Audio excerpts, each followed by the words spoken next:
ಹಾ ನಾನು ಪ್ರಶ್ನೆ ಕೇಳ ಕೇಳು. ನೀವು ಯಾವಾಗ ಹುಟ್ಟಿದ್ರಿ? ನಾನು ಯಾವಾಗಂದ್ರೆ ₹1 kg ಬೆಲ್ಲ ಇತ್ತು, ಅವಾಗ ಹುಟ್ಟೀನಿ. ಲೆಕ್ಕ ಹಾಕು. ಹಾಕು. 1 2 3 4 ಏನೋ ಇದು 1 kg 2 kg ಅಲ್ಲ ಅದೆಲ್ಲ ಬಿಟ್ಟಾಕ್ರಿ. ನಿಮ್ ಮದ್ವೆ ಆಗಿದ್ದೆ ಯಾವಾಗ? ನಾನು ಮದುವೆ ಆಗಿದ್ದ ಯಾವಾಗ ನೋಡಪ್ಪ, ₹2 kg ಬೆಲ್ಲ ಆಗಿತ್ತು ಅವಾಗ. ಮತ್ತೆ ಅವಾಗ ನಾನು ಹುಟ್ಟಿದಾಗ ₹1 ಇತ್ತು, ನಾನು ಮದುವೆಗೆ ₹2 kg ಬೆಲ್ಲ ಆಗಿತ್ತು.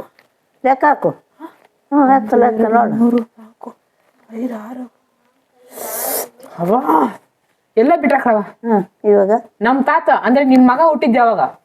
ನನ್ನ ಮಗ ದಕ್ಷಿಣಮೂರ್ತಿ ಹುಟ್ಟಿದ್ದು ಯಾವಾಗ? ಯಾವಾಗ ₹10 kg ಬೆಲ್ಲ ಆಗಿತ್ತು ಅವಾಗ.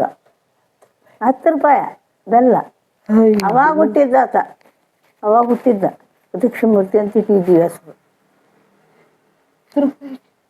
ನಿಮ್ಮ ತಾತ ಹುಟ್ಟಿದ್ದು ₹10 kg ಬೆಲ್ಲ. ಲೆಕ್ಕ ಹಾಕು. 1 2 10 ಹೆಂಗ ಲೆಕ್ಕ ಹಾಕೊಳ್ಳೋದು? 1 2 10 9. ಮತ್ತೆ ಅದೇ ಲೆಕ್ಕ. ಮತ್ತೆ ₹10 kg ಬೆಲ್ಲ ಅದ ನಿಮ್ಮ ತಾತ ಹುಟ್ಟಿದಾಗ. ನನ್ನ ಮಗ ದಕ್ಷಿಣಮೂರ್ತಿ ಆತ ಹುಟ್ಟಿದಾಗ ₹10 kg ಬೆಲ್ಲ. ಲೆಕ್ಕ ಹಾಕು. ಸಾಕು ಸಾಕು. ನನ್ನ ಇಷ್ಟು ಲೆಕ್ಕ ಕೇಳ್ತೀಯಲ್ಲ, ನೀನು ಹುಟ್ಟಿದ್ದು ಯಾವಾಗ? ನಿನ್ನ ಲೆಕ್ಕ ಹೇಳು. ಓ, ಇವರಿಗೆ ನಮ್ಮ ಲೆಕ್ಕ ಅರ್ಥ ಆಗಲ್ಲ, ಇವ್ರ ಲೆಕ್ಕದಲ್ಲಿ ಇವ್ರಿಗೆ ಅರ್ಥ ಮಾಡಿಸ್ಬೇಕು. ನಾನು ಹೊರಟಾಗ ಬೆಲೆ ₹80 kg.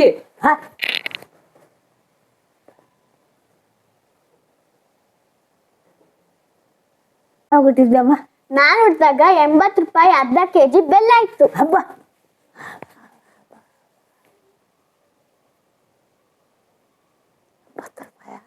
₹80. ಹಬ್ಬ ಹಬ್ಬ ಹಬ್ಬ ಹಬ್ಬ ಹಬ್ಬ ಹಬ್ಬ ಹಬ್ಬ ಇದೇನಮ್ಮ ಇದು? ₹80 ಅಂದರೆ ಈಗಂತೂ ಲೆಕ್ಕನೇ ಗೊತ್ತಾಗ್ತದಂಗಿಲ್ಲ. ಸುಮ್ಮನೆ ಲೆಕ್ಕ ಮೇಲೆ ಯಾವಾಗ ಹುಟ್ಟಿದ್ದೆ ಕೇಳ್ತಾವ. ಏನೋ ಹುಡುಗರಪ್ಪ ಬಾಬಾ ಮಕ್ಕಳೇ.